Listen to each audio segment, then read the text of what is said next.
Hey guys, my name is Amanda and welcome back to my YouTube channel. And today I'm going to be talking to you guys about how to prevent common workout injuries.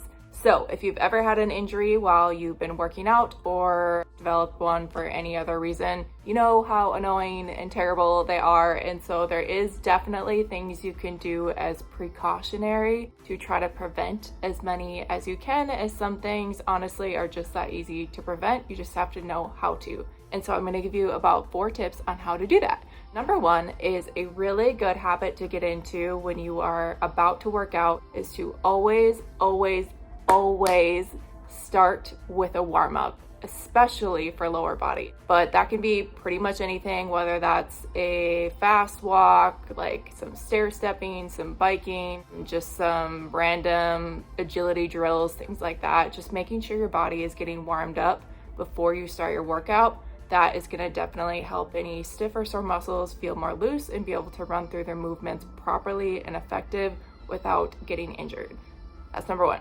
Number 2 is there has been a lot of mixed research on this over the years. However, more recently they have found as far as stretching before a workout, so there's different types of stretching. The one that you should focus on before a workout is what's called dynamic stretching. So those are kind of a lot of like jumping moves, whether you're like moving your arms back and forth or in circles or doing high knees, butt kicks, things like that. Those are all really good stretches. The ones that you should avoid are what's called static stretches. So those are the stretches that you sit and you hold for a certain amount of time. So whether you're doing like a hamstring stretch and you're reaching for your toe and you're holding, those you should wait for actually after your workout, which I'll get to in a second. But skip those at the beginning of the workout. Stick to dynamic stretches at the beginning of a workout.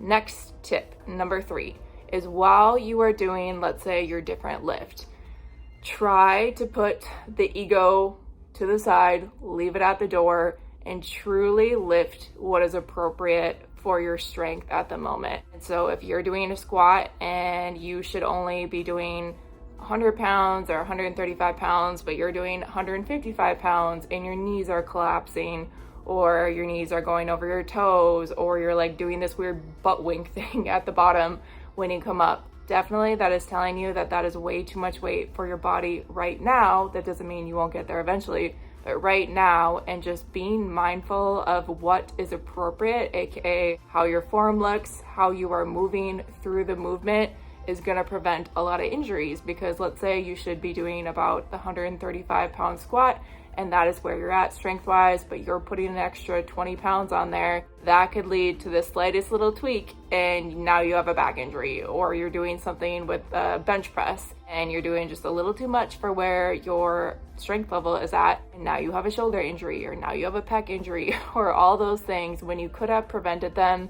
by just being honest with where you should be in the weight category and just being careful as you move through the movements, knowing that you're doing them properly. So that is number 3. And then the 4th and last thing I like to do for all workouts to prevent injury is, number 1, do a little bit of a cool down, whether that's just walking around the track, going for a walk outside, another form of cardio that's just really low impact, just to cool you down, get your heart rate back down, things like that.